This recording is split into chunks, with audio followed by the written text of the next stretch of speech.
গেল কয়েক মাস ধরে ক্রিকেট আঙ্গনে হটকেক চ্যাম্পিয়ন্স ট্রফিতে সাকিব আল হাসান ও তামিম ইকবাল উপস্থিতি থাকছে কিনা।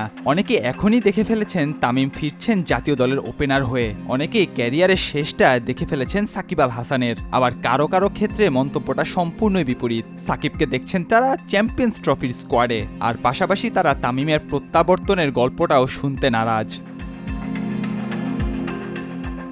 বাস্তবতা হলো তামিম এখনও আনুষ্ঠানিকভাবে জানাননি যে তিনি খেলবেনই চ্যাম্পিয়ন্স ট্রফিতে, ধোঁয়াশা রেখে দিয়েছেন তিনি এই বিষয়টিতে। অপরদিকে সাকিবকে মিনি বিশ্বকাপের স্কোয়াডে দেখতে চান খোদ বিসিবি বস।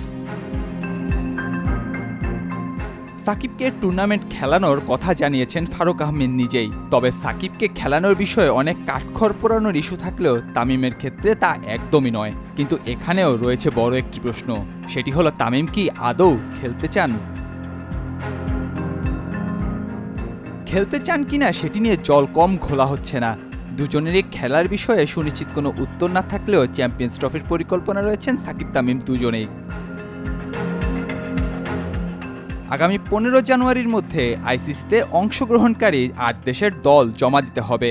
সেজন্য আপাতত 19 ক্রিকেটারের যে তালিকা করেছেন নির্বাচকরা, তাতে সাকিবের পাশাপাশি তামিমও আছেন বলে জানিয়েছে বিসিবির একটি সূত্র। সবকিছু ঠিক থাকলে বিসিবি আগামী 12 জানুয়ারি নিজেদের দল জমা দেবে বলে জানা গেছে। যদিও প্রধান নির্বাচক গাজী আশরাফ হোসেন লিপু এখনও এ বিষয়ে কোনো মন্তব্য করতে নারাজ, তবে সূত্র নিশ্চিত করেছে সাকিব তামিম ছাড়াও অভিজ্ঞ 2 ক্রিকেটার মুশফিকুর রহিম ও মাহমুদুল্লাহ রিয়াদ রয়েছেন 19 দলের খসড়া দলে। সূত্রের দেওয়া তথ্য মতে নতুন কোনো চমক নেই বাংলাদেশের স্কোয়াডে। মূলত ওয়ানডে দলের নিয়মিত পারফর্মাররাই সুযোগ পেয়েছেন চ্যাম্পিয়ন্স ট্রফির জন্য প্রস্তাবিত দলে। তবে জাতীয় দলের এক নির্বাচক জানিয়েছেন দল গঠনে বিপিএল এর কয়েক রাউন্ডের পারফরমেন্সকেও মূল্যায়ন করবেন তারা।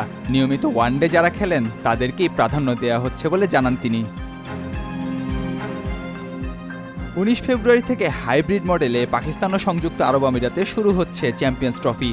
পাকিস্তান ডিফেন্ডিং চ্যাম্পিয়ন হয়ে খেলতে নামবে এবারের আসরে।